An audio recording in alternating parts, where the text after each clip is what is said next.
அனைவருக்கும் வணக்கங்க. மகளிர் தினம். பெண்கள் ஒவ்வொரு துறையிலும் போற்றக்கூடியவருங்கங்க. அவங்களுக்கு ஊன்றுகோலாக அவங்க குடும்பமும் இருக்காங்க.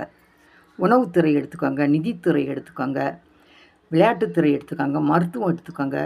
ஒரு அரசியலில் எத்தனை துறைகள் உண்டோ அத்தனை துறைகளும் பெண்கள் ஏற்று நடத்தக்கூடிய திறமை உள்ளவர்கள். பட்ஜெட் போட்டு குடும்பம் நடத்துவதும் பெண்கள் தாங்க. குடும்பம் ஆதாள பள்ளத்துக்கு போயிடக்கூடாதுன்ட்டு அந்த வரவுக்குள்ளே செலவு நடத்துகிறவனும் பெண்களுக்கு திறமை உண்டு. உதாரணத்துக்கு நான் ஃபஸ்ட்டு வீரமங்கை சொல்கிறேங்க. வீரமங்கை வேலு நாச்சியார் பெற்றோரை இழந்து கணவனை இழந்து தான் இழந்த நாட்டங்க படையெடுத்து போய் அந்த நாட்டை மீட்டெடுத்த வீரமங்கை. அதுபோல தாங்க கணவனை இழந்த ஒவ்வொரு பெண்ணும் பல பேச்சுக்கு ஆளாகி பல துயரங்களை தாங்கி தான் குடும்பத்தை உயர்ந்த நிலைக்கு பாடுபடும் ஒவ்வொரு பெண்மணியும் வீரமங்கை தாங்க, வேலு நாச்சியார் தாங்க. அடுத்து நான் சொல்வது அன்னை தெரசா, அன்பு அன்னை. தாயின் கருவறையில் நம்ம 10 மாதம் நம்ம குழந்தையை சுமந்து பெண்கள் அவர்கள் இரத்தத்தை தாய்ப்பாலாக கொடுத்து அன்பு தெய்வமாகவும் அன்னையாகவும் அன்னை தெரசா போல் நாமும் அன்பு தெய்வம் தாங்க, அன்னை தாங்க. தியாகத்தின் சுடரும் பெண்கள் தாங்க. தான் பட்டினி கிடந்தாலும் பரவாயில்ல, தன் குழந்தைகளுக்கு உணவு கொடுப்பவளும் பெண்கள் தாங்க. இப்போ காவல்துறையில் உதாரணத்துக்கு கிரண்பேடி. ஏன், நாமும் காவல்துறையில் சிறந்தவர்கள் தான். இரவு பகல் கண் தூங்காமல் தன் குழந்தைகளுக்கு காவலாக இருப்பதிலும் பெண்கள் தாங்க. நாமும் கிரண்பேடி தாங்க. எங்கள் மருத்துவத்தில் முத்துலட்சுமி ரெட்டியார் அம்மையாருங்க. ஏன், நாமும் மருத்துவர் தாங்க. பாட்டி வைத்தியம், சின்ன சின்ன வைத்தியம் பார்த்து நம்ம குழந்தைகளுக்கு வேண்டிய சிகிச்சை கொடுத்து அவர்களுக்கு வேண்டிய சுகாதாரத்தை கொடுத்து அவருக்கு வேண்டிய உணவுகளை கொடுத்து காப்பதிலும் நாமும் ஒரு மருத்துவர் தாங்க, முத்துலட்சுமி ரெட்டியார் அம்மையார் போல். அறிவில் ஔவையார்மாங்க. ஏன், நம்ம குடும்பத்திலையும் எத்தனை அறிவாளிகள் நம் பெண்கள். ஒவ்வொரு செயலையும் ஆராய்ந்து அறிவோடு செய்யக்கூடியவர்களும் பெண்களாகிய நாம் இருக்கிறோங்க, ஔவையார் போன்று. பக்திக்கு திலகவதி அம்மையார்னு சொல்லுவாங்க.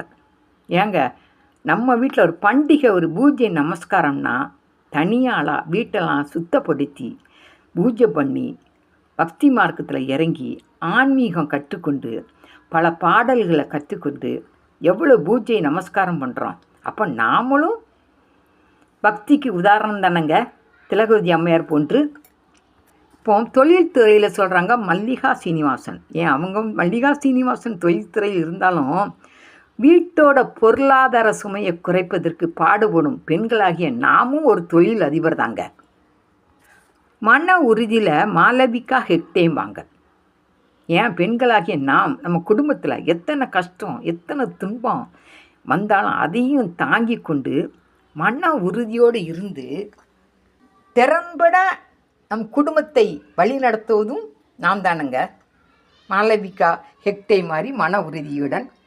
அது மட்டுமாங்க, எத்தனை பெண்கள் நம்ம குரூப்லேயோ பொதுவாகவோ சமூக சேவையில், அப்புறம் சாவித்திரி மாதிரி, அப்புறம் கலைப்பணியில் ருக்மணி தேவியம் அவர்கள் மாதிரி, கலைப்பணியில் ருக்மணி தேவியம் யார், எத்தனை துறையில் நாமளும் சிறந்து விளங்கியிருக்கிறோம். அப்புறம் கவிதையில் சரோஜினி நாயுடு. எத்தனை கவிதை அரசிகள் நம்ம குரூப்பில் இருக்கிறாங்க, எத்தனையோ மகளிர் இருக்கிறாங்க. அரசியல் எடுத்துக்கோங்க, இந்திரா காந்தி அம்மையார்.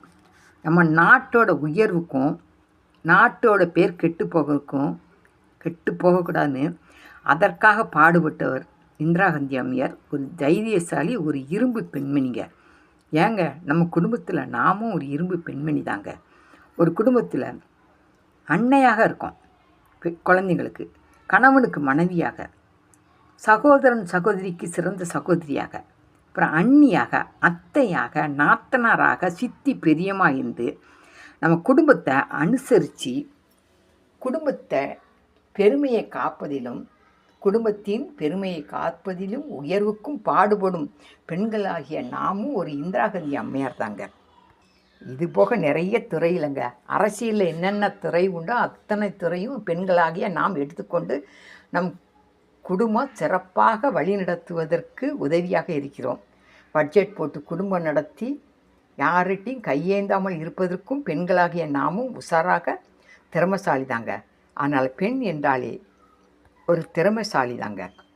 நாம் பெண்ணாய் பிறந்ததுக்கு சந்தோஷப்படுவோம், ஆனந்தமாக இருப்போம். வாழ்க வளமுடன், நலமுடன்.